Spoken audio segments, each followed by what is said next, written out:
किछ कर्म ना जाना,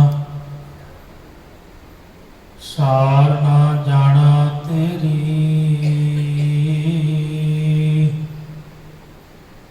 सब ते वड्डा सतगुर नानक, जिन कल राखी मेरी। सब ते वड्डा सतगुर नानक, जिन कल राखी मेरी।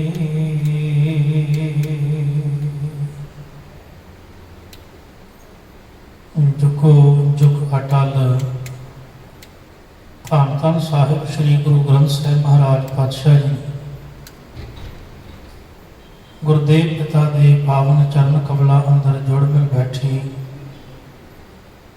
गुरु प्यारे गुरु सवारी साध संगत जीओ, आप जी बड़े भागे हो। पावन गुरबाणी का आनंद रस आ मान रहे हो। सत्कारयोग भाई साहब पासों रहरास साहब की पावन बाणी के पाठ बड़े प्यार नाल आप जी ने श्रवण किए हैं। आओ समा है गुरमत विचारां दा। धन गुरु गुरु अर्जन देव महाराज पातशाह जी ने अपार कृपा की है। 12 महा बाणी की लड़ीवार तो आप विचार आरंभ की है। सतगुरु धन गुरु गुरु अर्जन देव महाराज पातशाह जी, जिन्हों ने साढ़े ते अपार कृपा बख्शिश की। मनुख नूं ये दसिया भी जिस तरह एक संसार बाहर है, एक संसार तेरे अंदर भी है। जिवें बाहर संसार दे विच हर समय हर वक्त मौसम इको जिहा नहीं हुंदा, रुत्तां बदलदियां ने, मौसम बदलदा है, तब्दीली आउंदी है। किते ठंड है, किते गर्मी है, किते बरसात है, किते बर्फ पै रही है, किते अत की गर्मी पै रही है। तो हर एक जगह ते समय का प्रभाव, मौसम का प्रभाव जिहड़ा है पैंदा है ते तब्दीलियां आउंदियां हैं। ते बाहर वाली कुदरत जिहड़ी है उस मौसम के प्रभाव को कबूल करती है, उनका असर उहदे ते पैंदा है। मनुख के अंदर भी एक संसार है जिथे विचारां का प्रभाव मनुख के जीवन में पैंदा है। ते आए नित दिन इहदा जीवन जिहड़ा है वो तब्दील होंदा है, बदलता है। तो गुरु पातशाह जी ने मनुख जिहड़ा कि संसार वाले पासे अपने चित्त नूं जोड़ के, मन नूं जोड़ के जीवन बतीत करता है, ते बाहर संसार के दुख सुख नूं महसूस करता है। बाहर के बदलाव में फसिया हुआ मनुख संसार नूं सच करके समझदा है, पर जिहड़े इहदे अंदर तब्दीली आउंदी है, बदलाव आउंदा है, जिहड़े इहदे अंदर की हालत है, गुरु पातशाह जी ने बाणी राही मनुख के अंदर उन्हें समझाने का यत्न किया है भी तेरे जीवन के अंदर की बदलाव, की तब्दीली होनी चाहिए, या तेरे अंदर किहड़ी घटना घट रही है, तेरे अंदर की हालत की है, वो गुरु पातशाह जी ने बाणी राही बयान की। आओ गुरु कृपा करन, बख्शिश करन, आपां सतगुरु पातशाह जी की पावन 12 माह की बाणी विचों समझण का यत्न करांगे। 14 शब्द हैं ते हर एक शब्द जिहड़ा एक पौड़ी है। सतगुरु पातशाह जी ने पहले शब्द विच मनुख नूं समझाउणा कीता कि मनुख इस संसार विच आया कादे वास्ते, इसका मनोरथ की है, तो इहदा जीवन किस तल ते है इस वक्त। फिर अगे पातशाह जी ने मनुख नूं इहदा मकसद दस के, मनोरथ दस के, ते मनुख नूं इहदी मंजिल ते अगे वधन वास्ते इनू राह दसिया। ते हर एक महीने विच मनुख नूं एक रस्ता दसिया गया, ये समझाया गया भी तू इन्हां गल्लां दा ध्यान रख के, ख्याल करके ते अपने कदमां नूं अगे तोरना है ते मंजिल वल वधना है। तो एक एक कदम बड़े ध्यान दे नाल गुरु पातशाह जी सानूं चलण वास्ते सुचेत करते हैं। आओ गुरु कृपा करे ਆਪਾਂ ਵਿਚਾਰ ਆਰੰਭ ਕਰਨ ਤੋਂ ਪਹਿਲਾਂ ਸਤਿਗੁਰਾਂ ਦੀ ਬਖਸ਼ਿਸ਼ ਕੀਤੀ ਫਤਿਹ ਨਾਲ ਸਾਂਝ ਪਾਈਏ। ਵਾਹਿਗੁਰੂ ਜੀ ਕਾ ਖਾਲਸਾ, ਵਾਹਿਗੁਰੂ ਜੀ ਕੀ ਫਤਿਹ। ਸਤਿਗੁਰ ਪਾਤਸ਼ਾਹ ਜੀ ਮਨੁੱਖ ਨੂੰ ਸਮਝਾਉਂਦੇ ਨੇ ਕਿ ਇਹ ਉਤਸ਼ਾਹ ਤੇ ਤੇਰੇ ਅੰਦਰ ਹਰ ਮਹੀਨੇ ਬਣਦਾ ਹੈ ਕਿ ਮੈਂ ਹਰ ਮਹੀਨੇ ਗੁਰੂ ਸਾਹਿਬ ਪਾਤਸ਼ਾਹ ਜੀ ਦਾ ਕੀ ਮੈਨੂੰ ਉਪਦੇਸ਼, ਕੀ ਸੁਨੇਹਾ ਇਸ ਮਹੀਨੇ ਵਿੱਚ ਗੁਰੂ ਪਾਤਸ਼ਾਹ ਜੀ ਕੀ ਮੈਨੂੰ ਦੱਸ ਰਹੇ ਨੇ, ਕੀ ਸਮਝਾਉਂਦੇ ਨੇ। ਤੇ ਹਰ ਸਿੱਖ ਵਾਸਤੇ ਮਹੀਨੇ ਦਾ ਪਹਿਲਾ ਦਿਨ ਜਿਹੜਾ ਹੈ ਉਹ ਬੜਾ ਉੱਤਮ ਤੇ ਸ੍ਰੇਸ਼ਟ ਹੁੰਦਾ ਹੈ, ਕਿਉਂਕਿ ਉਹਦਾ ਮੰਨਣਾ ਹੈ ਜੇ ਮਹੀਨੇ ਦਾ ਪਹਿਲਾ ਦਿਨ ਚੰਗਾ ਹੋਇਆ ਤੇ ਮੇਰੇ ਸਾਰੇ ਦਿਨ ਚੰਗੇ ਹੋਣਗੇ। ਹਾਲਾਂਕਿ ਦਿਨਾਂ ਦਾ ਸੰਬੰਧ ਸਾਡੇ ਮਨ ਦੇ ਨਾਲ ਹੈ, ਮਨ ਦੀ ਸਥਿਤੀ, ਮਨ ਦੇ ਹਾਲਤ ਨਾਲ ਹੈ। ਜੇ ਸਾਡਾ ਅੰਦਰ ਮਨ ਠੀਕ ਹੈ, ਖੁਸ਼ ਹੈ, ਪ੍ਰਸੰਨ ਹੈ ਤੇ ਸਾਡੇ ਦਿਨ ਵੀ ਚੰਗੇ ਹਨ। ਤੇ ਜੇ ਅਸਲ ਵਿੱਚ ਅੰਦਰੋਂ ਮਨੁੱਖ ਦੁਖੀ ਹੈ ਤੇ ਬਾਹਰ ਭਾਵੇਂ ਕਿੰਨਾ ਵੀ ਖੇੜਾ ਤੇ ਖੁਸ਼ੀ ਹੋਵੇ, ਪਰ ਮਨੁੱਖ ਉਸ ਖੁਸ਼ੀ, ਉਸ ਖੇੜੇ ਵਿੱਚ ਵੀ ਉਦਾਸ ਹੈ। ਤਾਂ ਗੁਰੂ ਪਾਤਸ਼ਾਹ ਜੀ ਨੇ ਆਖਿਆ ਵੀ ਜਦੋਂ ਤੇਰੇ ਅੰਦਰ ਤਬਦੀਲੀ ਆਉਂਦੀ ਹੈ, ਬਦਲਾਵ ਆਉਂਦਾ ਹੈ, ਉਦੋਂ ਤੇਰਾ ਮਨ ਇਹ ਦੁੱਖ ਤੇ ਸੁੱਖ ਨੂੰ ਮਹਿਸੂਸ ਕਰਦਾ ਹੈ। ਆਓ ਗੁਰੂ ਪਾਤਸ਼ਾਹ ਜੀ ਕਿਰਪਾ ਕਰਨ। ਧੰਨ ਗੁਰੂ ਅਰਜਨ ਸਾਹਿਬ ਪਾਤਸ਼ਾਹ ਜੀ ਨੇ 12 ਮਾਹਾਂ ਦੀ ਪਹਿਲੇ ਪਾਵਨ ਪੌੜੀ ਅੰਦਰ ਸਾਨੂੰ ਸਮਝਾਉਣਾ ਕੀਤਾ ਹੈ। ਰਾਗ ਦਾ ਨਾਮ ਮਾਝ ਹੈ, ਬਾਣੀ ਦਾ ਨਾਮ 12 ਮਾਹ। ਪੰਜਵੇਂ ਮਹਿਲ ਗੁਰੂ ਅਰਜਨ ਸਾਹਿਬ ਪਾਤਸ਼ਾਹ ਜੀ ਨੇ ਉਚਾਰਨ ਕੀਤੀ ਹੈ। ਚੌਥੇ ਘਰ ਵਿੱਚ ਗਾਇਣ ਦੀ ਹਿਦਾਇਤ ਹੈ। ਇੱਕ ਓੰਕਾਰ ਸਤਿਗੁਰ ਪ੍ਰਸਾਦ, ਪਰਮੇਸ਼ਰ ਇੱਕ ਹੈ, ਸਤਿਗੁਰ ਦੀ ਕਿਰਪਾ ਰਹੀ ਪ੍ਰਾਪਤੀ।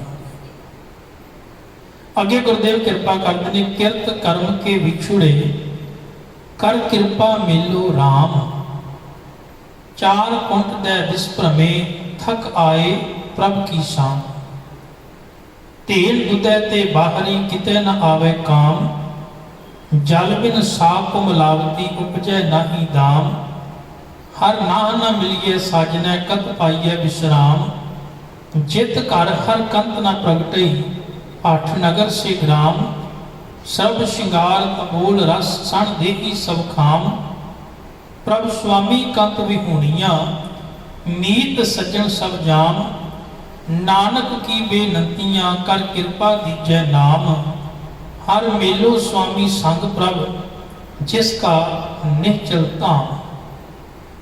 ਧੰਨ ਗੁਰੂ ਅਰਜਨ ਦੇਵ ਮਹਾਰਾਜ ਪਾਤਸ਼ਾਹ ਜੀ ਨੇ ਸਭ ਤੋਂ ਪਹਿਲਾਂ ਮਨੁੱਖ ਨੂੰ ਇਹ ਗੱਲ ਸਮਝਾ ਦਿੱਤੀ ਵੀ ਤੂੰ ਇਸ ਸੰਸਾਰ ਦੇ ਵਿੱਚ ਆਇਆ ਕਾਹਦੇ ਵਾਸਤੇ ਹੈ। ਅਸੀਂ ਸੰਸਾਰ ਵਿੱਚ ਕਾਹਦੇ ਵਾਸਤੇ ਆਏ ਹਾਂ। ਜੇ ਕੋਈ ਮਨੁੱਖ ਸਾਨੂੰ ਇਹ ਸਵਾਲ ਕਰ ਲਵੇ ਵੀ ਇਸ ਸੰਸਾਰ ਵਿੱਚ ਅਸੀਂ ਕਾਹਦੇ ਵਾਸਤੇ ਆਏ ਹਾਂ, ਤੇ ਬਹੁਤ ਘੱਟ ਮਨੁੱਖਾਂ ਨੂੰ ਇਸ ਗੱਲ ਦਾ ਗਿਆਨ ਹੋਵੇਗਾ, ਪਤਾ ਹੋਵੇਗਾ ਵੀ ਸੰਸਾਰ ਵਿੱਚ ਆਉਣ ਦਾ ਮਕਸਦ ਕੀ ਹੈ। ਗੁਰੂ ਪਾਤਸ਼ਾਹ ਨੇ ਇਸ ਸੰਸਾਰ ਵਿੱਚ ਆਉਣ ਦਾ ਤੇਰਾ ਮਕਸਦ ਹੈ ਪਰਮਾਤਮਾ ਦੇ ਮਿਲਾਪ, ਪਰਮੇਸ਼ਰ ਦੇ ਮਿਲਾਪ ਦੀ ਵਾਰੀ ਹੈ।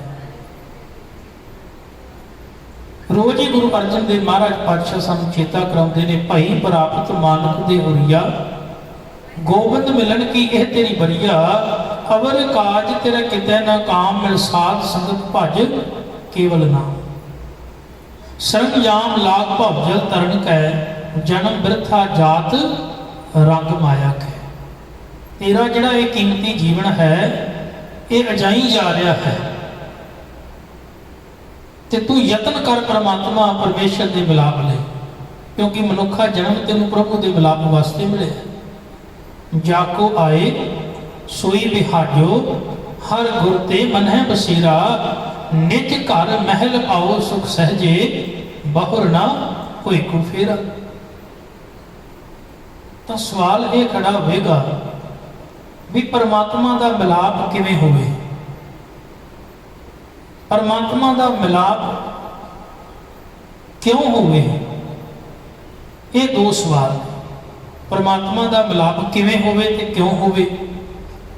ਅਸਲ ਦੇ ਵਿੱਚ ਸਾਡਾ ਜਿਹੜਾ ਮੂਲ ਹੈ ਉਹ ਹੈ ਅਕਾਲ ਪੁਰਖ। ਕੋਈ ਵੀ ਚੀਜ਼ ਜਦੋਂ ਆਪਣੇ ਮੂਲ ਤੋਂ ਦੂਰ ਜਾਂਦੀ ਹੈ, ਵਿਛੜਦੀ ਹੈ, ਤਾਂ ਸੁਭਾਵਿਕ ਗੱਲ ਹੈ ਉਹਦੀ ਜਿਹੜੀ ਗੁਣਵੱਤਾ ਹੈ, ਉਹਦੀ ਜਿਹੜੀ ਸ਼ੁੱਧਤਾ ਹੈ, ਉਹਦੀ ਜਿਹੜੀ ਵੈਲਿਊ ਹੈ ਉਹ ਘਟ ਜਾਂਦੀ ਹੈ। ਜਿਵੇਂ ਕਿ ਕੋਈ ਦਰਖਤ ਅਗਰ ਉਹਦੀਆਂ ਜੜ੍ਹਾਂ ਧਰਤੀ ਨਾਲ ਜੁੜੀਆਂ ਹੋਈਆਂ ਥੱਲੇ, ਉਹ ਦਰਖਤ ਜੀਵਤ ਹੈ, ਜਿਉਂਦਾ ਹੈ। ਪਰ ਜੇ ਉਸੇ ਹੀ ਦਰਖਤ ਨੂੰ ਕੱਟ ਦਿੱਤਾ ਜਾਵੇ, ਕੁਝ ਦਿਨਾਂ ਬਾਅਦ ਉਹ ਦਰਖਤ ਸੁੱਕ ਜਾਵੇਗਾ। ਪਾਣੀ ਵਗ ਰਿਹਾ ਹੈ, ਵਗਦਾ ਹੋਇਆ ਪਾਣੀ ਬਹੁਤ ਸ਼ੁੱਧ ਹੈ, ਪਰ ਜੇ ਕੁਝ ਪਾਣੀ ਆਪਣਾ ਨਾਤਾ ਉਹਦੇ ਨਾਲ ਤੋੜ ਦੇਵੇ ਤੇ ਉਹ ਪਾਣੀ ਕਿਸੇ ਦੀ ਮੈਲ ਕੀ ਧੋਵੇਗਾ, ਉਹ ਪਾਣੀ ਆਪ ਹੀ ਮੈਲਾ ਹੋ ਜਾਵੇਗਾ। ਜਿਹੜੀ ਜਿਹੜੀ ਚੀਜ਼ ਆਪਣੇ ਮੂਲ ਨਾਲ ਜੁੜੀ ਹੋਈ ਹੈ, ਉਹ ਹਰ ਇੱਕ ਚੀਜ਼ ਖੇੜੇ ਵਿੱਚ ਹੈ। ਜਿਹੜੀ ਚੀਜ਼ ਆਪਣੇ ਮੂਲ ਨਾਲੋਂ ਦੂਰ ਚਲੀ ਜਾਂਦੀ ਹੈ, ਇੱਕ ਪੱਤਾ ਦਰਖਤ ਨਾਲ ਲੱਗਾ ਹੋਇਆ ਹੈ, ਤੁਸੀਂ ਵੇਖੋ ਉਹ ਹਰਾ ਭਰਾ ਹੈ, ਪਰ ਜਦੋਂ ਉਹ ਟੁੱਟ ਜਾਂਦਾ ਹੈ, ਲੋਕਾਂ ਦੇ ਪੈਰਾਂ ਵਿੱਚ ਰੁਲਦਾ ਹੈ। ਪਾਤਸ਼ਾਹ ਜੀ ਨੇ ਸਾਨੂੰ ਬਾਣੀ ਵਿੱਚ ਬੇਅੰਤ ਉਦਾਹਰਨਾਂ ਦਿੱਤੀਆਂ। ਪਹਿਲੀ ਗੱਲ ਗੁਰੂ ਸਾਹਿਬ ਸਮਝਾ ਰਹੇ ਨੇ, ਕਿਰਤ ਕਰਮ ਕੇ ਵਿਛੜੇ ਕਰ ਕਿਰਪਾ ਮੈਨੂੰ। ਤੂੰ ਪਰਮਾਤਮਾ ਅਕਾਲ ਪੁਰਖ ਪ੍ਰਭੂ ਤੋਂ ਵਿਛੜਿਆ ਹੈ ਆਪਣੇ ਕਰਮਾਂ ਕਰਕੇ। ਹੁਣ ਜ਼ਰੂਰੀ ਨਹੀਂ ਵੀ ਇਸੇ ਹੀ ਜਨਮ ਦੇ ਕਰਮ ਹੋ ਸਕਦੇ ਨੇ। ਪਾਤਸ਼ਾਹ ਜੀ ਨੇ ਤੇ ਬਾਣੀ ਵਿੱਚ ਇਹ ਵੀ ਆਖਿਆ, ਪਰਮੇਸ਼ਰ ਤੇ ਭੁੱਲਿਆ ਵਿਆਪਨ ਸਭੇ ਰੋਗ, ਵੇਮੁਖ ਹੋਏ RAM ਤੇ ਲੱਗਣ ਜਨਮ ਵਿਜੋਗ। ਬਾਬਾ ਰਵਿਦਾਸ ਸਾਹਿਬ ਨੇ ਬੜਾ ਪਿਆਰਾ ਵਚਨ ਕੀਤਾ। ਉਹ ਆਖਦੇ ਨੇ, ਬਹੁਤ ਜਨਮ ਵਿਛੜੇ ਥੇ ਮਾਧੋ, ਇਹ ਜਨਮ ਤੁਮਾਰੇ ਲਿਖ। ਬਹੁਤ ਜਨਮ, ਇਹਦਾ ਮਤਲਬ ਬੜੇ ਜਨਮਾਂ ਦਾ ਵਿਛੋੜਾ ਹੈ, ਇੱਕ ਜਨਮ ਦਾ ਨਹੀਂ। ਤੇ ਇਹਦਾ ਮਤਲਬ ਕਈ ਜਨਮਾਂ ਦੇ ਕੀਤੇ ਹੋਏ ਕਰਮਾਂ ਦੇ ਸੰਸਕਾਰ ਵੀ ਮਨੁੱਖ ਦੇ ਨਾਲ ਹੀ ਹੁੰਦੇ ਨੇ। ਤਾਂ ਕਿੰਨੇ ਜਨਮਾਂ ਦੇ ਕੀਤੇ ਹੋਏ ਸੰਸਕਾਰ ਉਹ ਮਨੁੱਖ ਦੇ ਨਾਲ ਨੇ। ਤੇ ਕਈ ਵਾਰੀ ਆਪਾਂ ਵੇਖਦੇ ਹਾਂ ਸੰਸਾਰ ਦੇ ਵਿੱਚ ਐਸਾ ਵੀ ਹੁੰਦਾ ਹੈ, ਆਪਾਂ ਕਹਿੰਦੇ ਹਾਂ ਫਲਾਣਾ ਮਨੁੱਖ ਕਰਮ ਤੇ ਬੜੇ ਮਾੜੇ ਕਰ ਰਿਹਾ ਹੈ, ਪਰ ਉਹਦੀ ਕਿਸਮਤ ਕਿੰਨੀ ਚੰਗੀ। ਤੇ ਕਈ ਵਾਰੀ ਆਪਾਂ ਇਹ ਵੇਖਦੇ ਹਾਂ ਵੀ ਕਰਮ ਇਹਨੇ ਚੰਗੇ ਕਰ ਰਿਹਾ ਹੁੰਦਾ ਹੈ, ਤੇ ਸਾਡੀ ਜ਼ੁਬਾਨ ਤੇ ਸ਼ਬਦ ਨੇ ਕਿੰਨੀ ਮਾੜੀ ਕਿਸਮਤ। ਤੇ ਕਈ ਵਾਰੀ ਤੇ ਅਸੀਂ ਆਪਣੇ ਆਪ ਨੂੰ ਵੀ ਕਹਿ ਦਿੰਦੇ ਹਾਂ ਵੀ ਨਿਤਨੇਮ ਵੀ ਕਰਦੇ ਹਾਂ, ਸਿਮਰਨ ਵੀ ਕਰਦੇ ਹਾਂ, ਸੇਵਾ ਵੀ ਕਰਦੇ ਹਾਂ, ਸਾਰਾ ਕੁਝ ਕਰਦੇ ਹਾਂ, ਪਰ ਸਾਰੀਆਂ ਵਿਪਤਾਵਾਂ ਮੇਰੇ ਤੇ ਕਿਉਂ, ਸਾਰੀਆਂ ਮੁਸ਼ਕਲਾਂ ਮੇਰੇ ਅੱਗੇ ਕਿਉਂ, ਸਾਰੇ ਦੁੱਖ ਮੈਨੂੰ ਕਿਉਂ ਮਿਲਦੇ ਨੇ। ਕਈ ਵਾਰੀ ਇਸ ਗੱਲ ਦਾ ਸ਼ਿਕਵਾ ਅਸੀਂ ਕਰਦੇ ਹਾਂ, ਪਰ ਸੱਚ ਇਹ ਹੈ, ਇਹ ਸਾਡੇ ਕੀਤੇ ਹੋਏ ਪਹਿਲੇ ਕਰਮਾਂ ਦੇ ਸੰਸਕਾਰਾਂ ਦਾ ਪ੍ਰਭਾਵ ਹੁੰਦਾ ਹੈ। ਕਈ ਵਾਰੀ ਮਨੁੱਖ ਜਿਹੜਾ ਹੈ ਉਹ ਸੰਸਾਰ ਦੇ ਅੰਦਰ ਕਰਮ ਕਰ ਰਿਹਾ ਹੁੰਦਾ ਹੈ, ਪਰ ਉਹ ਸਾਨੂੰ ਚੰਗੇ ਨਹੀਂ ਲੱਗ ਰਹੇ ਹੁੰਦੇ, ਪਰ ਉਹਦੇ ਪੂਰਬਲੇ ਕਰਮਾਂ ਦੇ ਸੰਸਕਾਰ ਇੰਨੇ ਚੰਗੇ ਹੁੰਦੇ ਨੇ ਕਿ ਮਨੁੱਖ ਨੂੰ ਬਚਾ ਲੈਂਦੇ ਨੇ। ਤੇ ਕਈ ਵਾਰੀ ਸਾਡੇ ਸਾਹਮਣੇ ਹੁੰਦਾ, ਬਹੁਤ ਚੰਗੇ ਕਰਮ ਕਰ ਰਿਹਾ ਹੁੰਦਾ, ਹੋ ਸਕਦਾ ਉਹਨੇ ਅੱਜ ਹੀ ਸ਼ੁਰੂਆਤ ਕੀਤੀ ਹੋਵੇ, ਇਸ ਜਨਮ ਵਿੱਚ ਸ਼ੁਰੂਆਤ ਕੀਤੀ ਹੋਵੇ, ਤੇ ਪਿਛਲੇ ਜਨਮਾਂ ਦੇ ਸੰਸਕਾਰ ਦੇ ਨੇ ਮਾੜੇ ਹੋਣੇ ਨੇ, ਬੁਰੇ ਹੋਣ, ਕਿ ਜਿਹੜੇ ਪੁੰਗਰ ਕੇ ਅੱਜ ਦੇ ਸਾਹਮਣੇ ਨੇ। ਤਾਂ ਗੁਰੂ ਪਾਤਸ਼ਾਹ ਜੀ ਨੇ ਇੱਥੇ ਇੱਕ ਗੱਲ ਸਮਝਾਈ, ਕਿਰਤ ਕਰਮ ਕੇ ਵਿਛੜੇ। ਆਪਣੀ ਕੀਤੀ ਹੋਈ ਕੀਰਤੀ ਤੋਂ, ਆਪਣੇ ਕੀਤੇ ਹੋਏ ਕੰਮਾਂ ਤੋਂ ਤੂੰ ਪਰਮਾਤਮਾ ਤੋਂ ਵਿਛੜ ਗਿਆ, ਕਿਉਂਕਿ ਜਿਹੜੇ ਕਰਮਾਂ ਦੇ ਸੰਸਕਾਰ ਬਣੇ ਉਹਨਾਂ ਨੇ ਤੈਨੂੰ ਪਰਮਾਤਮਾ ਤੋਂ ਦੂਰ ਕਰ ਦਿੱਤਾ। ਕਿਰਤ ਕਰਮ ਕੇ ਵਿਛੜੇ ਕਰ ਕਿਰਪਾ ਮੈਨੂੰ। ਵਿਛੋੜਾ ਪੈ ਗਿਆ ਪਰਮਾਤਮਾ ਤੋਂ। ਤਾਂ ਮੈਂ ਪਹਿਲੇ ਅਰਜ਼ ਕੀਤੀ, ਜਿਹੜੀ ਚੀਜ਼ ਆਪਣੇ ਮੂਲ ਨਾਲੋਂ ਦੂਰ ਚਲੀ ਜਾਂਦੀ, ਵਿਛੜ ਜਾਂਦੀ ਹੈ, ਉਹਦੀ ਜਿਹੜੀ ਗੁਣਵੱਤਾ ਹੈ ਉਹ ਖਤਮ ਹੋ ਜਾਂਦੀ ਹੈ, ਮੂਲ ਤੋਂ ਦੂਰ ਜਾ ਕੇ। ਗੁਰੂ ਨਾਨਕ ਦੇਵ ਮਹਾਰਾਜ ਪਾਤਸ਼ਾਹ ਜੀ ਨੇ ਗੁਰਬਾਣੀ ਦੇ ਅੰਦਰ ਇੱਕ ਇਹੋ ਜਿਹੀ ਤਸਵੀਰ ਪੇਸ਼ ਕੀਤੀ ਹੈ। ਉਹ ਕਹਿੰਦੇ, ਇੱਕ ਵਾਰ ਮੈਂ ਇੱਕ ਪਾਣੀ ਦੇ ਸਰੋਵਰ ਦੇ ਲਾਗੇ ਸੀ,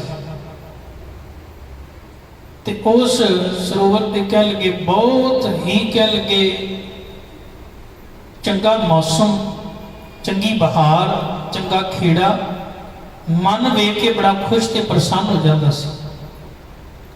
ਬਹੁਤ ਫੁੱਲ ਖਿੜੇ ਨੇ, ਭੌਰੇ ਆਉਂਦੇ ਨੇ, ਗੁਜ਼ਾਰਾ ਪਾਉਂਦੇ ਨੇ, ਤੇ ਫੁੱਲ ਵੀ ਸੋਨੇ ਦੇ, ਸੋਨੇ ਵਰਗੇ ਕਮਲ ਫੁੱਲ ਖਿੜੇ, ਬਹੁਤ ਖੂਬਸੂਰਤ, ਬੜੇ ਮਨਮੋਹਕ, ਬੜੇ ਪਿਆਰੇ, ਹਰ ਕੋਈ ਵੇਖ ਕੇ ਮੰਤਰ ਮੁਗਧ ਹੋ ਜਾਵੇ। ਪਰ ਧੰਨ ਗੁਰੂ ਨਾਨਕ ਦੇਵ ਮਹਾਰਾਜ ਪਾਤਸ਼ਾਹ ਜੀ ਜਦੋਂ ਕੁਝ ਸਮਾਂ ਪ੍ਰਚਾਰ ਫੇਰੀ ਤੇ ਗਏ, ਤੇ ਦੁਬਾਰਾ ਫਿਰ ਕਿਤੇ ਉਸ ਸਰੋਵਰ ਦੇ ਕੋਲੋਂ ਲੰਘੇ, ਗੁਜ਼ਰੇ, ਤੇ ਵੇਖਿਆ ਤੇ ਉੱਥੋਂ ਦੀ ਹਾਲਤ ਬਹੁਤ ਮਾੜੀ ਹਾਲਤ ਸੀ, ਬਹੁਤ ਬੁਰੀ ਦਸ਼ਾ ਸੀ।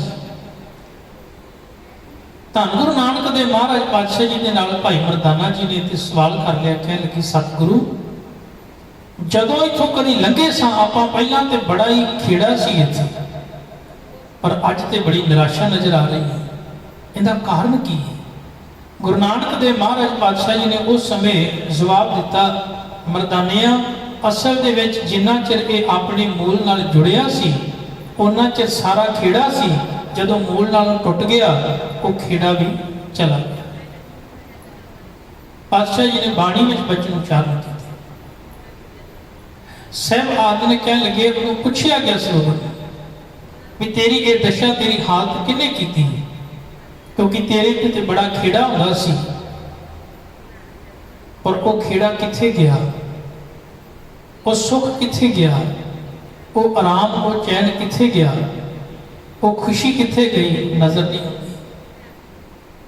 ਪੱਬਰ ਤੂੰ ਹਰਿਆਵਲਾ ਕਵਣਾ ਮਨ, ਕਹਿਣ ਲੱਗੇ ਕਵਲਾ ਕੰਚਨ ਵਨ, ਕਹਿ ਦੋਖੜੇ ਛੜਿਓ ਕਾਲੀ ਹੋਈਆਂ ਦੇਹਰੀ, ਨਾਨਕ ਮੈਂ ਤਨ ਭੰਗ। ਸੜ ਕੇ ਕਾਲਾ ਸੁਆਹ ਹੋ ਗਿਆ। ਕਿਉਂ ਤੇਰੀ ਹਾਲਤ ਹੋਈ? ਕਵਲ ਵਰਗੇ, ਸੋਨੇ ਵਰਗੇ ਕਵਲ ਫੁੱਲ ਖਿੜੇ ਹੁੰਦੇ ਸਨ, ਤੂੰ ਬੜਾ ਹਰਾ ਭਰਾ ਸੈਂ, ਬੜਾ ਖੇੜਾ ਸੀ ਤੇਰੇ ਤੇ। ਪੱਬਰ ਤੂੰ ਹਰਿਆਵਲਾ ਕਵਲਾ ਕੰਚਨ ਵਨ, ਕਹਿ ਦੋਖੜੇ ਸੜਿਓ ਕਾਲੀ ਹੋਈਆਂ ਦੇਹਰੀ, ਨਾਨਕ ਮੈਂ ਤਨ ਭੰਗ। ਜਾਣਾ ਪਾਣੀ ਨਾ ਲਹਾਂ ਜਿੱਤ, ਕਹਿ ਲਗੇ ਮੈਂ ਇਹ ਚੰਗੀ ਤਰ੍ਹਾਂ ਜਾਣਦਾ, ਮੈਨੂੰ ਪਤਾ ਹੈ। ਸਰੋਵਰ ਕਹਿਣ ਲੱਗਾ ਕਿ ਮੇਰੀ ਹਾਲਤ ਕਿਉਂ ਹੋਈ ਮੈਨੂੰ ਪਤਾ ਹੈ। ਕਿਉਂ? ਕਹਿ ਲਗੇ ਅਸਲ ਦੇ ਵਿੱਚ ਮੈਂ ਜਾਣਦਾ ਹਾਂ, ਜਿਹਦੇ ਨਾਲ ਮੇਰਾ ਸੰਬੰਧ ਸੀ ਨਾ, ਭਾਵ ਪਾਣੀ ਨਾਲ ਸੰਬੰਧ ਟੁੱਟ ਗਿਆ। ਹੁਣ ਪਾਣੀ ਵੀ ਰਿਹਾ, ਸੁੱਕ ਗਿਆ ਵਾ, ਹੁਣ ਕਿੱਥੇ ਫੁੱਲ ਖਿੜਨੇ? ਹੁਣ ਕਿੱਥੇ ਹਰਿਆਲੀ ਰਹਿ ਸਕਦੀ? ਤੇ ਜੇ ਫੁੱਲ ਹੀ ਨਹੀਂ ਖਿੜੇ, ਹਰਿਆਲੀ ਨਹੀਂ, ਤੇ ਭੌਰਿਆਂ ਨੇ ਕੀ ਗੁਜ਼ਾਰਾ ਪਾਉਣੀ ਆ ਕੇ? ਤਾਂ ਸਾਰਾ ਕੁਝ ਉਦਾਸ ਮਨੁੱਖ ਦੇ ਜੀਵਨ ਦੀ ਕਹਾਣੀ। ਜਾਣਾ ਪਾਣੀ ਨਾਲਾ ਜੈ ਸੇਤੀ ਮੇਰਾ ਸੰਗ, ਜਿਤ ਡਿਠੈ ਤਨ ਪਰ ਫੜੈ, ਚੜੀ ਚਵਗਣ ਵਨ। ਕਹਿ ਲਗੇ ਜਿਹਨੂੰ ਵੇਖ ਕੇ ਖੇੜਾ ਚੜ੍ਹਦਾ ਸੀ ਉਹ ਸੀ ਪਾਣੀ, ਤੇ ਪਾਣੀ ਦੇ ਨਾਲ ਹੀ ਉਹ ਸਾਰੇ ਬੂਟੇ ਹਰੇ ਭਰੇ ਸਨ। ਉਹ ਖੇੜਾ ਸਾਰਾ ਪਾਣੀ ਕਰਕੇ ਸੀ, ਪਾਣੀ ਨਹੀਂ ਰਿਹਾ, ਪਾਣੀ ਨਾਲ ਸੰਬੰਧ ਟੁੱਟ ਗਿਆ। ਉਹ ਹੁਣ ਹਾਲਤ ਐਸੀ ਹੋ ਗਈ। ਮਨੁੱਖ ਦਾ ਜੀਵਨ ਇਸ ਤਰ੍ਹਾਂ ਦਾ ਹੈ। ਪਾਤਸ਼ਾਹ ਨੇ ਜਿੰਨਾ ਚਿਰ ਮੂਲ ਨਾਲ ਜੁੜਿਆ ਇਹਦੇ ਜੀਵਨ ਵਿੱਚ ਹਰਿਆਲੀ ਹੈ, ਹਰਾਪਨ ਹੈ, ਖੇੜਾ ਹੈ, ਨਹੀਂ ਤੇ ਉਦਾਸੀ ਹੈ। ਭਗਤ ਕਬੀਰ ਸਾਹਿਬ ਆਖਦੇ ਨੇ, ਮੈਂ ਇੱਕ ਵਾਰ ਪਾਣੀ ਦੇ ਸਮੁੰਦਰ ਦੇ ਕਿਨਾਰੇ ਤੋਂ ਜਾ ਰਿਹਾ ਵਾਂ, ਇੱਕ ਸੰਖ ਬਾਰ-ਬਾਰ ਪਾਣੀ ਤੋਂ ਜੁਦਾ ਹੋ ਕੇ ਬਾਹਰ ਆ ਰਿਹਾ ਸੀ ਜੇ ਲਹਿਰਾਂ ਦੇ ਨਾਲ। ਤੇ ਕਹਿ ਲਗੇ ਮੈਂ ਉਸ ਸੰਖ ਨੂੰ ਚੁੱਕ ਕੇ ਪਾਣੀ ਦੇ ਵਿੱਚ ਸੁੱਟਿਆ, ਪਰ ਕਹਿ ਲਗੇ ਉਹ ਫਿਰ ਲਹਿਰਾਂ ਨਾਲ ਬਾਹਰ ਆ ਜਾਵੇ। ਅਖੀਰ ਮੈਂ ਉਹਨੂੰ ਸੰਬੋਧਨ ਹੋ ਕੇ ਆਖਿਆ ਵੀ ਸੰਖ ਚੰਗਾ ਏ ਵੀ ਤੂੰ ਪਾਣੀ ਦੇ ਵਿੱਚ ਹੀ ਰਹਿ। ਕਬੀਰ ਰਹਿ ਨਾਇਰ ਵਿਸ਼ੋਹਿਆ, ਰਹੋ ਰੇ ਸੰਖ ਮਜੂਰ, ਦੇਵਲ ਦੇਵਲ ਦਾਹੜੀ ਦਿਸ਼ਾ ਉਗਵਤ ਸੂਰ। ਨਹੀਂ ਤੇ ਮੰਦਰਾਂ ਵਿੱਚ ਪਿਆ ਹੋਇਆ ਕਹਿਣਗੇ ਕੂਕਾਂ ਮਾਰੇਗਾ, ਆਵਾਜ਼ਾਂ ਮਾਰੇਗਾ, ਪਰ ਉੱਥੇ ਫਿਰ ਤੈਨੂੰ ਕੋਈ ਵੀ ਤੇਰੀ ਆਵਾਜ਼ ਸੁਣਨ ਵਾਲਾ, ਪੁਕਾਰ ਸੁਣਨ ਵਾਲਾ ਨਹੀਂ ਹੋਵੇਗਾ। ਚੰਗਾ ਹੈ ਤੂੰ ਆਪਣੇ ਮੂਲ ਨਾਲ ਜੁੜਿਆ ਹੈ। ਸੱਚ ਇਹ ਹੈ ਮਨੁੱਖ ਦਾ ਮੂਲ ਪਰਮਾਤਮਾ ਪਰਮੇਸ਼ਰ ਹੈ, ਤੇ ਪਰਮੇਸ਼ਰ ਤੋਂ ਵਿਛੜ ਕੇ ਮਨੁੱਖ ਦੀ ਇਹ ਹਾਲਤ ਹੁੰਦੀ ਹੈ। ਔਰੰਗਜ਼ੇਬ ਦੇ ਦਰਬਾਰ ਦੇ ਵਿੱਚ ਇੱਕ ਉਹਦਾ ਬੜਾ ਹੀ ਨੇੜੇ ਤੇ ਯਕੀਨ ਵਫਾਦਾਰ ਮਨੁੱਖ ਅਬੂ ਤਰਾਸ ਰਹਿੰਦਾ ਸੀ। ਔਰੰਗਜ਼ੇਬ ਨੇ ਅਬੂ ਤਰਾਸ ਨੂੰ ਆਖਿਆ ਸੀ ਵੀ ਜਾ ਗੁਰੂ ਗੋਬਿੰਦ ਸਿੰਘ ਦੇ ਆਨੰਦਪੁਰ ਦੇ ਵਿੱਚ ਜਾ ਤੇ ਉੱਥੋਂ ਦੀ ਹਰ ਖਬਰ ਤੂੰ ਮੈਨੂੰ ਪੜਾਉਣੀ ਹੈ, ਹਰ ਖਬਰ ਮੈਨੂੰ ਦੇਣੀ ਹੈ। ਜਦੋਂ ਅਬੂ ਤਰਾਸ ਗਿਆ ਤੇ ਉਹਦੇ ਨਾਲ ਦੇ ਜਿਹੜੇ ਹੋਰ ਸਿਪਾਹੀ ਸਨ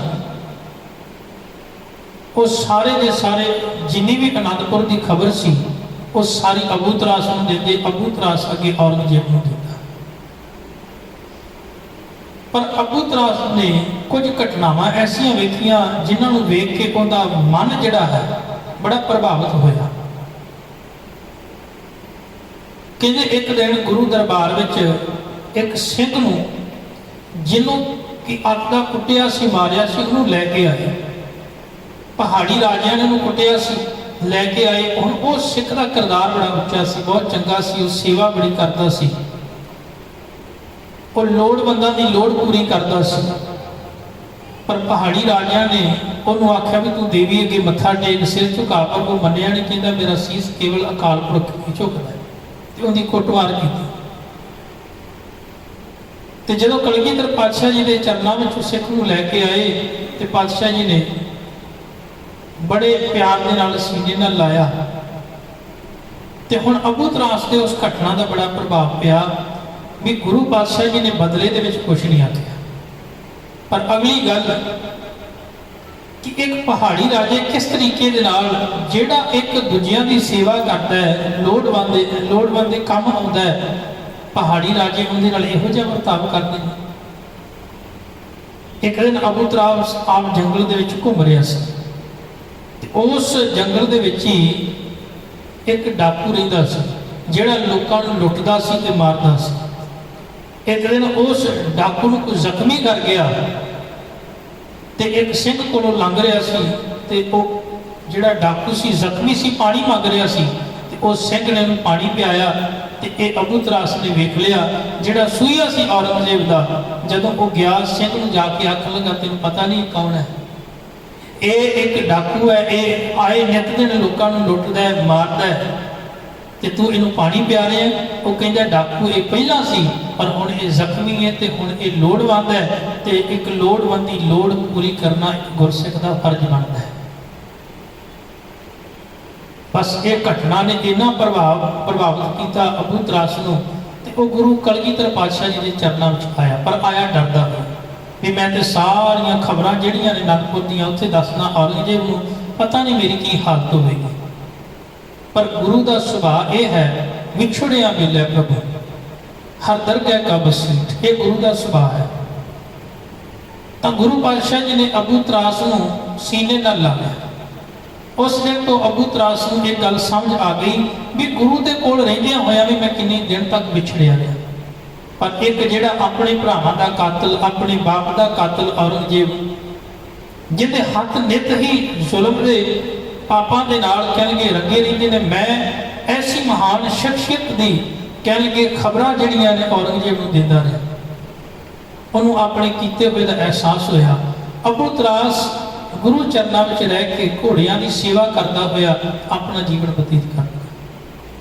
ਸੋ ਜਿੱਦਣ ਮਨੁੱਖ ਗੁਰੂ ਦੇ ਚਰਨਾਂ ਵਿੱਚ ਆਉਂਦਾ ਹੈ, ਉਹਨੂੰ ਇਸ ਗੱਲ ਦਾ ਅਹਿਸਾਸ ਹੋ ਜਾਂਦਾ ਹੈ ਕਿ ਵੀ ਮੈਂ ਵਿਛੜਿਆ ਵਾਂ ਮਾਲਕ ਤੋਂ। ਪਰ ਕਈ ਵਾਰੀ ਮਨੁੱਖ ਆਪਣੇ ਕੀਤੇ ਹੋਏ ਕਰਮਾਂ ਕਾਰਨ ਵਿਛੜਦਾ। ਗੁਰੂ ਅਰਜਨ ਸਾਹਿਬ ਪਾਤਸ਼ਾਹ ਜੀ ਆਖਦੇ ਨੇ ਕਿਰਤ ਕਰਮ ਕੇ ਵਿਛੜੇ ਕਰ ਕਿਰਪਾ ਮਿਲੋਣਾ। ਬਸ ਉਹਦੀ ਬਖਸ਼ਿਸ਼ ਹੋ ਜਾਵੇ, ਉਹਦੀ ਰਹਿਮਤ ਹੋ ਜਾਵੇ, ਤੇ ਤੇਰਾ ਵਿਛੋੜਾ ਮਿਲਾਪ ਵਿੱਚ ਬਦਲ ਜਾਵੇ। ਚਾਰ ਕੁੰਡ ਦੇ ਦਿਸ ਭਰਮੇ ਥਕ ਆਈ ਪ੍ਰਭ ਕੀ ਸ਼ਾਨ। ਚਾਰੇ ਹੀ ਦਿਸ਼ਾਵਾਂ ਵੱਲ ਮਨੁੱਖ ਸੁੱਖਾਂ ਦੀ ਭਾਲ ਵਿੱਚ ਭਟਕਦਾ ਹੈ। ਤੇ ਮੇਰੇ ਪਾਤਸ਼ਾਹ ਆਖਦੇ ਨੇ ਕਿ ਜਦੋਂ ਜਗਿਆਸੂ ਭਟਕ ਕੇ ਦਸੇ ਦਿਸ਼ਾਵਾਂ, ਚਾਰ ਕੋਨੇ, ਚਾਰ ਦਿਸ਼ਾਵਾਂ, ਧਰਤੀ, ਆਕਾਸ਼, ਹਰ ਪਾਸੇ ਸੁੱਖਾਂ ਦੀ ਭਾਲ ਕਰਦਾ ਹੋਇਆ ਦੁਖੀ ਹੋ ਜਾਂਦਾ ਹੈ, ਤੇ ਮਾਲਕ ਦੇ ਚਰਨਾਂ ਵਿੱਚ ਫਿਰ ਆਉਂਦਾ ਹੈ। ਚਾਰ ਕੁੰਡ ਦੇ ਦਿਸ ਭਰਮੇ ਥਕ ਆਈ ਪ੍ਰਭ ਕੀ ਸ਼ਾਮ, ਧੀਨ ਦੁੱਧੇ ਤੇ ਬਾਹਰੀ ਕਿਤੇ ਨਾ ਆਵੇ ਕਾਮ। ਉਹਨੂੰ ਇੱਕ ਗੱਲ ਦਾ ਗਿਆਨ ਹੋ ਗਿਆ ਕਿ ਵੀ ਜਿਵੇਂ ਗਊ ਜਿਹੜੀ ਹੈ ਉਹ ਦੁੱਧ ਤੋਂ ਬਿਨਾਂ ਕੋਈ ਕੀਮਤ ਦੀ ਨਹੀਂ ਰਹਿੰਦੀ, ਇਸੇ ਤਰ੍ਹਾਂ ਮੇਰੀ ਕੀਮਤ ਰੱਬੀ ਗੁਣਾਂ ਤੋਂ ਬਿਨਾਂ ਨਹੀਂ ਹੈ। ਜੇ ਮੇਰੇ ਜੀਵਨ ਵਿੱਚ ਰੱਬੀ ਗੁਣ ਨਹੀਂ ਹਨ, ਜੇ ਮੇਰੇ ਜੀਵਨ ਵਿੱਚ ਪਰਮਾਤਮਾ ਦੀ ਬੰਦਗੀ ਨਹੀਂ ਹੈ, ਪਰਉਪਕਾਰ ਨਹੀਂ ਹੈ, ਚੰਗਾ ਨਹੀਂ, ਚੰਗਿਆਈ ਨਹੀਂ ਹੈ, ਤਾਂ ਮੇਰਾ ਜੀਵਨ ਫਿਰ ਕਿਸੇ ਕੰਮ ਨਹੀਂ, ਕਿਉਂਕਿ ਕਿਸੇ ਦਾ ਕੁਝ ਸਵਾਰ ਨਹੀਂ ਸਕਦਾ। ਜਿਹੜਾ ਹਲੇ ਆਪਣੇ ਆਪ ਦਾ ਕੁਝ ਨਹੀਂ ਸਵਾਰ ਸਕਿਆ, ਉਹ ਕਿਸੇ ਦਾ ਕੀ ਸਵਾਰੇਗਾ। ਪਾਤਸ਼ਾਹ ਕਹਿ ਰਹੇ ਨੇ ਵੀ ਤੇਰੀ ਹਾਲਤ ਫਿਰ ਉਸ ਗਊ ਵਰਗੀ ਹੋਈ ਜਿਹੜੀ ਦੁੱਧ ਨਹੀਂ ਦੇ ਸਕਦੀ, ਪਰ ਕਿਸੇ ਦਾ ਕੀ ਸਵਾਰੇ, ਕੀ ਭਲਾ ਕਰੇ। ਹਾਲਤ ਅੱਗੇ ਉਹਨੂੰ ਜੋਤਿਆ ਨਹੀਂ ਜਾ ਸਕਦਾ, ਕਿਸੇ ਕੰਮ ਦੀ ਨਹੀਂ। ਉਹ ਮਨੁੱਖ ਜਿਹੜਾ ਰੱਬੀ ਗੁਣਾਂ ਤੋਂ ਸਖਣਾ ਹੈ, ਉਹ ਕਿਸੇ ਦਾ ਕੀ ਭਲਾ ਕਰੇਗਾ। ਤੇ ਜੇ ਤੂੰ ਭਲਾ ਕਿਸੇ ਦਾ ਨਹੀਂ ਕਰ ਸਕਦਾ, ਜੇ ਤੂੰ ਪਰਉਪਕਾਰ ਨਹੀਂ ਕਰ ਸਕਦਾ, ਚੰਗਾ ਨਹੀਂ ਕਰ ਸਕਦਾ, ਸਾਹਿਬ ਆਖਦੇ ਨੇ ਫਿਰ ਤੇਰਾ ਜੀਵਨ ਵੀ ਕਿਸ ਕੰਮ ਦਾ ਹੈ।